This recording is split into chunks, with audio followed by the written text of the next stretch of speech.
Because even if you're not doing anything wrong, you're being watched and recorded, and the storage capability of these systems increases every year consistently by orders of magnitude, to where it's getting to the point you don't have to have done anything wrong. You simply have to eventually fall under suspicion from somebody, even by a wrong call, and then they can use the system to go back in time and scrutinize every decision you've ever made, every friend you've ever discussed something with, and attack you on that basis to sort of derive suspicion from an innocent life and paint anyone in the context of a wrongdoer.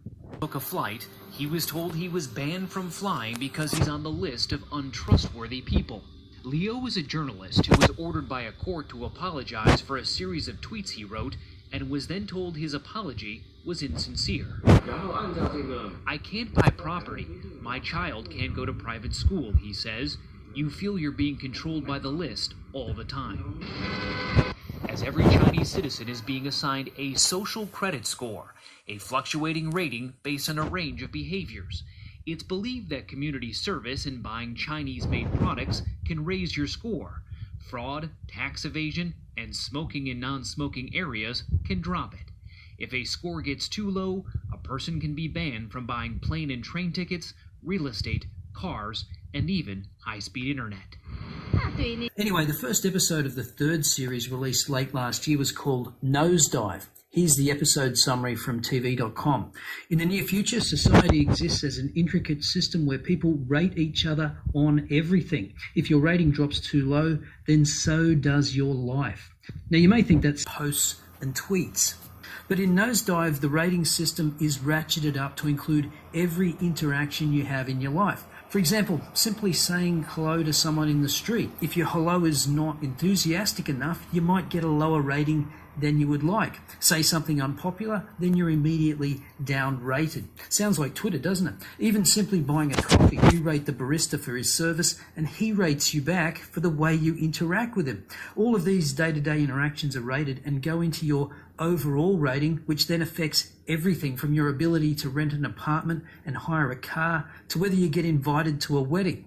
And I think the brilliance of Black Mirror is that it takes a technology or social phenomenon that already exists to some extent, then ratchets it up to a point that on the surface appears crazy, but at the same time entirely plausible. I mean, you may already be thinking from what I've described about Nosedive that it sounds like a kind of social justice warrior utopia, where if you step out of line by having the wrong opinion or even not displaying the requisite level of gratitude or cheeriness, then your entire life gets downgraded.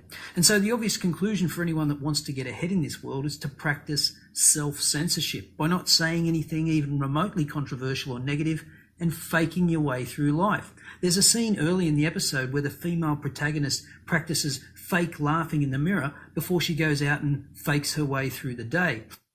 Anyway, on to Big Brother China. Big data meets Big Brother as China moves to rate its citizens. The Chinese government plans to launch its social credit system in 2020. The aim? To judge the trustworthiness or otherwise of its 1.3 billion residents. On June 14, 2014, the State Council of China published an ominous-sounding document called Planning Outline for the Construction of a Social Credit System. In the way of Chinese policy documents, it was a lengthy and rather dry affair, but it contained a radical idea. What if there was a national trust score that rated the kind of citizen you were? Imagine a world where many of your daily activities were constantly monitored and evaluated.